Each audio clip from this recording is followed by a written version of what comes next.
Halo semuanya, Assalamualaikum warahmatullahi wabarakatuh. Selamat siang, berjumpa dengan saya di mata kuliah pemberdayaan masyarakat. Sebelum kelas dimulai, silahkan join ke Google Classroom pada link berikut ini. Berikut merupakan tata tertib perkuliahan yang wajib kalian simak dengan baik. Yang pertama, yaitu join Google Classroom. Ya, linknya sudah saya berikan. Jadi, rencana perkuliahan kita ini akan diadakan secara hybrid, ya, yaitu pertemuan secara online dari pertemuan 1 hingga pertemuan 8, kemudian pertemuan offline yaitu pertemuan 9 sampai 16, ya. Nah, namun materi perkuliahan akan tetap saya berikan secara online, yaitu berupa video pembelajaran yang setiap minggunya akan saya unggah ke YouTube.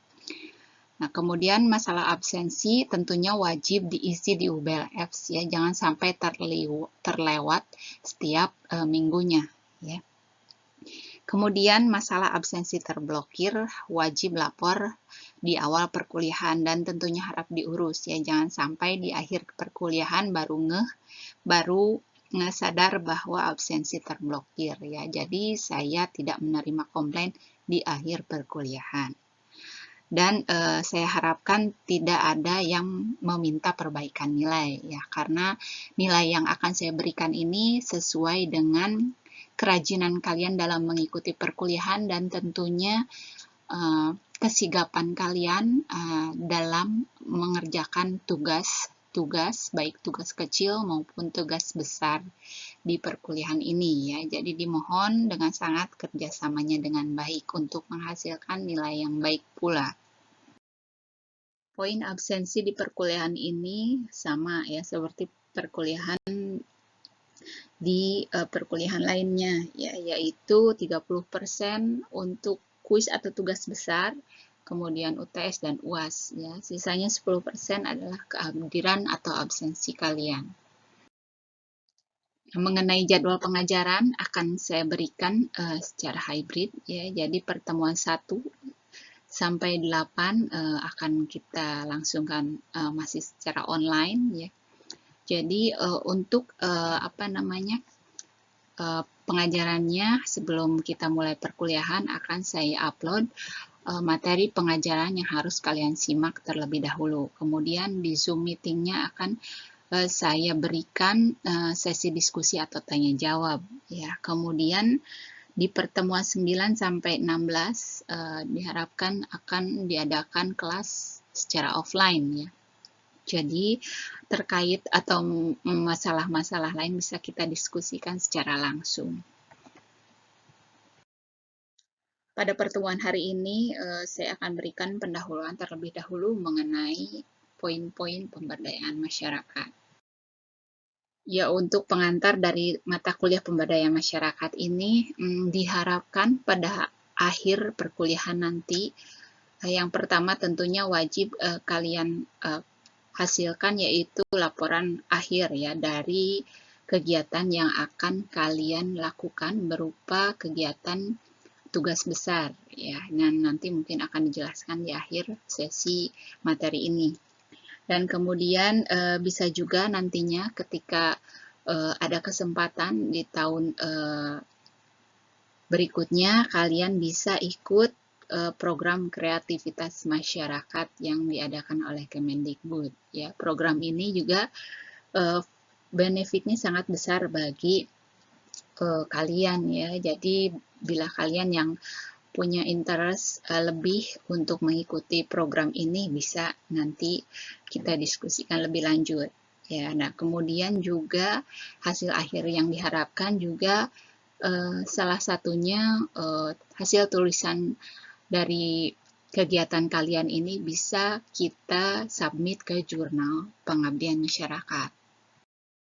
Nah, jadi ini salah satu program yang diluncurkan oleh Kemdikbud, yaitu program Simbel Mawa ya, dengan upaya untuk menumbuhkan kreativitas dan inovasi dalam lingkungan mahasiswa ya, untuk berkecimpung langsung dalam dunia masyarakat ya. Jadi ya ini ya salah satu program ini bisa kalian ikuti nanti sekitar bulan Maret ya. Jadi mungkin info-infonya juga bisa kalian lihat di websitenya. Nah, ini banyak juga jurnal-jurnal pengabdian masyarakat yang bisa kalian pilih ya nantinya. Kalian bisa submit hasil laporan kegiatannya berupa jurnal pengabdian masyarakat. Ya, tadi sudah saya singgung di pengantar bahwa sedikit latar belakang dari perkuliahan ini merupakan suatu bentuk atau wujud upaya menumbuhkan kreativitas dan inovasi mahasiswa, yang merupakan salah satu bagian yang tentunya tidak terpisahkan dalam membentuk suatu karakter dan keterampilan berpikir serta bertindak mahasiswa ya. Jadi bagi kalian di mata kuliah ini juga diajak berpikir kritis, inovatif dan juga kreatif ya untuk menghasilkan ide-ide yang bisa membangun kehidupan bermasyarakat lebih baik lagi ya. Nah, kemudian poin selanjutnya, mahasiswa juga sebagai agent of change ya, pembawa perubahan dalam lingkungan berkehidupan masyarakat ya. Dan tentunya juga hasil yang diharapkan nantinya kalian bisa memberdayakan dan menerapkan ilmu yang telah didapat dalam perkuliahan. Tentunya perkuliahan ini khususnya arsitektur ya, ke dalam aspek kehidupan bermasyarakat. Ya, berdasarkan jurnal-jurnal penelitian yang menyangkut dari pemberdayaan masyarakat, banyak sekali penafsiran mengenai pemberdayaan sendiri ya. Menurut Priyono sendiri, pemberdayaan merupakan proses penguatan individu-individu atau masyarakat supaya mereka berdaya atau mampu ya. Nah, di tahun 2008, Soeharto menjelaskan bahwa pemberdayaan untuk mewujudkan perubahan sosial, yaitu membuat masyarakat atau kelompok dan juga individu menjadi cukup kuat dalam berpartisipasi untuk memenuhi kebutuhan hidupnya, baik itu fisik, ekonomi, maupun sosial. Di tahun 2001, Nugroho menjelaskan bahwa pemberdayaan diaktualisasikan melalui partisipasi masyarakat dengan pendampingan yang dilakukan oleh pemerintah atau lembaga tertentu yang tujuannya untuk mentransfer ilmu edukasi, ya ilmu pengetahuan kepada kelompok masyarakat yang terorganisir. Nah, pemberdayaan di sini sebagai proses pembangunan masyarakat. Pemberdayaan masyarakat sendiri intinya adalah sebagai pembangunan masyarakat, ya, community development. Nah, pemberdayaan masyarakat sebagai usaha pemerintah untuk memperbaiki keadaan ekonomi, sosial, dan kultural masyarakat. Dan tentunya menyatukan masyarakat tersebut ke dalam kehidupan berbangsa. Dan juga memungkinkan masyarakat itu menyumbangkan secara penuh aspirasinya terhadap kemajuan nasional. Jadi pemberdayaan masyarakat ini salah satu konsepnya adalah peningkatan taraf hidup masyarakat. Kemudian sebagai fasilitas untuk masyarakat sebagai pelaku utama untuk pembangunan wilayahnya. Dan juga tentunya mengedepankan konsep sustainable development ya. Pembangunan berkelanjutan secara ekonomi, sosial, dan ekologis yang dinamis. Jadi pemberdayaan masyarakat ini merupakan salah satu bentuk dari program kreativitas mahasiswa.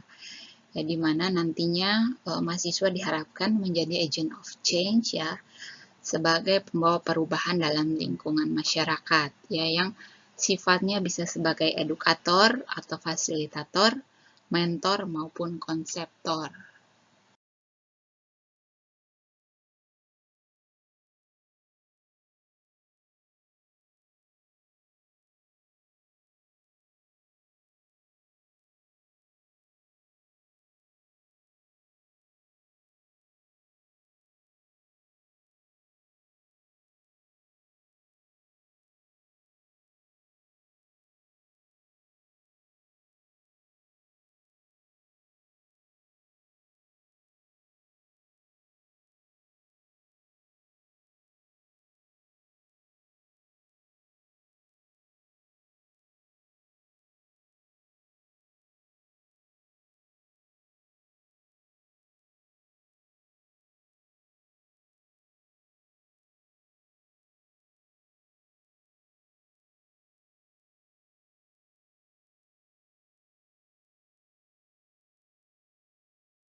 Ya, untuk tugas besar kali ini ya, wujud akhirnya adalah bentuk laporan akhir ya.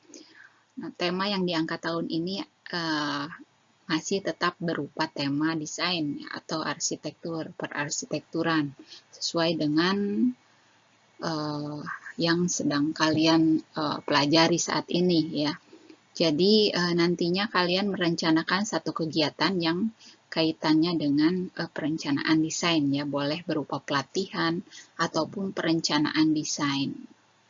Nah, kemudian contohnya misalnya pelatihan ini bisa kalian buat semacam kegiatan yang bersifat mengajarkan suatu bentuk pelatihan ya, seperti pelatihan software ya, SketchUp atau lainnya, rendering, animasi, atau misalnya sketsa ya, atau menggambar ya. Mungkin bisa dikhususkan untuk adik-adik mahasiswa, adik-adik calon mahasiswa ya, yaitu pelajar SMA yang mungkin nantinya tertarik untuk masuk ke kuliah arsitektur ya. Kemudian juga bisa juga ide-ide yang lain ya, pelatihan yang bisa kalian kembangkan lebih jauh.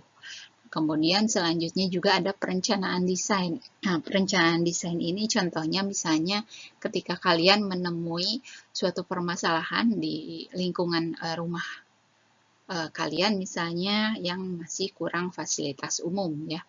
Misalnya membentuk apa namanya, suatu gedung serbaguna, atau misalnya perencanaan desain sosial community ya, dan lain sebagainya. Nah, itu bisa kalian rancang ya kegiatannya. Nah, jadi nantinya per kelompok mahasiswa mencari satu area kasus ya, satu tempat. Boleh lingkungan rumah atau lingkungan community yang kalian kira bisa jadi objek studi untuk kegiatan kedepannya ya. Bisa misalnya kalau misalnya ikut mengadakan pelatihan, bisa mencari targetan untuk pelajar SMA atau SMK gitu ya. Nah, atau misalnya perencanaan desain fasilitas umum di lingkungan RT atau RW atau desa setempat, itu bisa ya. Jadi tolong dicari satu area kasusnya, masing-masing satu kelompok satu kasus ya. Kemudian metodenya nanti yaitu berupa pelatihan atau perencanaan desain. Nah, namun ini masih berupa rencana ya, di dalam bentuk laporan ya, tidak diaplikasikan ya, atau belum ya, belum akan kita aplikasikan ya. Kemudian masa kegiatannya 1 semester ya. Untuk lebih jelasnya mungkin nanti bisa kalian tanyakan lebih jauh. Contoh kegiatan berupa alur kegiatan yang akan kalian lakukan ini seperti ini ya. Jadi yang pertama, kalian harus mencari kasus kegiatannya, dipilih ya, pelatihan atau perencanaan desain. Kemudian melakukan studi lapangan ya, ketika sudah mendapatkan area kasusnya. Kemudian membuat surat izin ya untuk pejabat setempat, RT atau RW, untuk mengadakan kegiatan di wilayah tersebut ya, jika diperlukan. Nah, kemudian melakukan analisis ya, analisis lapangan, apa saja masalah yang harus apa namanya, harus dilakukan solusinya seperti apa. Kemudian juga hasilnya nanti berupa laporan akhir di akhir perkuliahan.